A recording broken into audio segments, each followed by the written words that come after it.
Namaskar. As a nation is celebrating Bir Lachit Borphukan's 400th birthday, let us celebrate this brave heart of Assam, who had resisted the Mughals several times. A program will also be organized in New Delhi from 23rd to 25th November 2022. During the event, a documentary based on the life of Lachit Borphukan will be launched. But the question arises, why Lachit Borphukan should be celebrated? The answer is very simple, because it is high time that this legendary warrior should be given his due credit. Lachit was a commander in the erstwhile Ahom kingdom and is known for his leadership in the 1671 Battle of Saraighat that thwarted an attempt by the Mughals to capture Assam.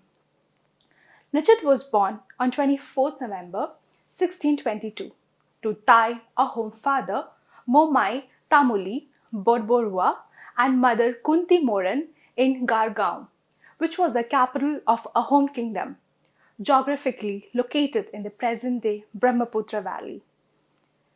His father was the commander-in-chief of Ahom kingdom under Pratap Singha's reign. As a child, Lachit grew up acquiring proficiency in humanities, indigenous scriptures of Ahom, and warfare, which made him competent enough to be an able leader. Through the Treaty of Asur Ali, the boundary between the Mughals and Ahoms was fixed on the Barnanadi River in the northern bank of Brahmaputra River and Asurar Ali in the southern bank. Aurangzeb wanted to annex Ahom kingdom and he marched with a large contingent. Fearing this, Ahom king Jayadhwaj Singha signed a treaty by which he gave away his territory from Guwahati to the Manas river and he died soon afterwards. Chakradhwaj Singha became the new Ahom king and he tried to regain the kingdom's lost land. This time Lachit was made the Borphukan. In August 1667, the Ahom army marched from the capital of Kaliabar and made it their base camp. They sent spies to collect detailed information on the enemy and report accordingly.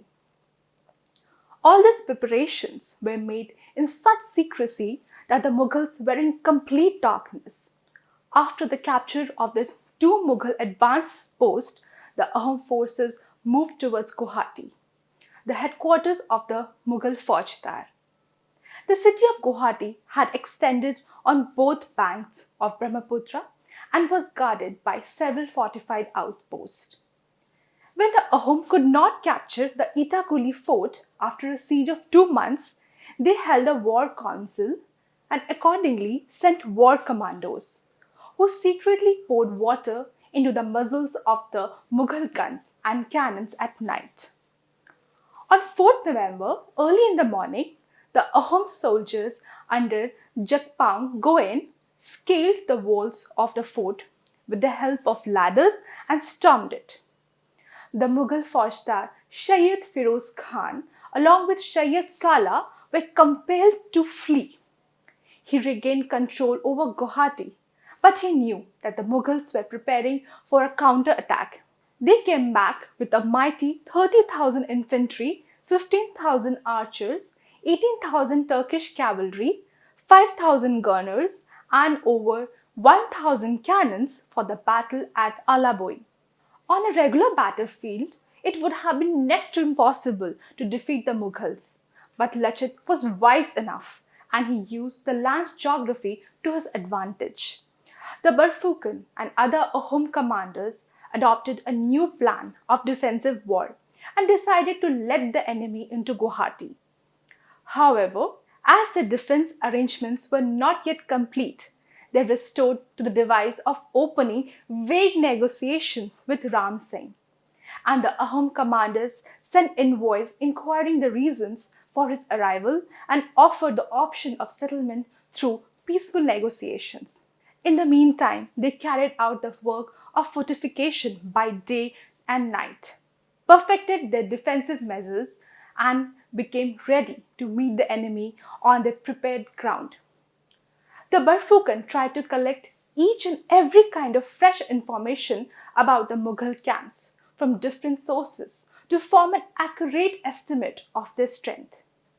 They wanted to delay the engagement until the enemy got morally and physically exhausted, and then resume their usual tactics of sudden night attacks, harassment, and raids. From 1669 to 1670, the Mughals made several attempts to enter Guwahati at different places. They dug underground passages leading to the ramparts of Sarai Fort and planned to make breaches with the help of the fire of gunpowder. However, they were unsuccessful as the Ahoms had filled the moats with water. The Mughals were well acquainted with land battles, but a naval battle was something out of the box for them. At one point in the battle, Lachit fell terribly ill, so much that the Ahom soldiers thought of abandoning the battlefield, as he was someone who couldn't be substituted. Hearing them, Lachit said, "If you want to flee, flee. The king has given me the task here and I will do it well." Finally, he won the battle. The Mughals were forced to retreat from the battle. The small boats of the Ahom forces proved decisive in close quarters engagement, as the bigger Mughal boats could not move over quickly enough with their cannons to engage them. Soon a melee ensued between the two parties, in which Munawar Khan was killed. This and the loss of other prominent officers forced the Mughals to beat a hasty retreat. The land forces under Ram Singh were forced to retreat as the Mughal had lost the cream of their forces during the river engagement. The Mughals were pursued all the way to the Manas River, where Lachit halted his forces in order to consolidate their gains. Ram Singh left for Rangamati later as his campaign against the Ahom came to an end.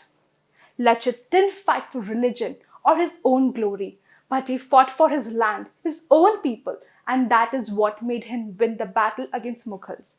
The determination, perseverance, intelligence, statesmanship, valor, and bravery shown by him were unrivaled for centuries to come. The Battle of Saraighat was the last battle and the last major attempt by the Mughals to extend the empire into Assam. Though the Mughals managed to regain the Ahom capital of Guwahati briefly, when it was deserted, the Ahoms wrested control in the Battle of Itakuli in 1682 and maintained it till the end of their rule. Thank you and Namaskar.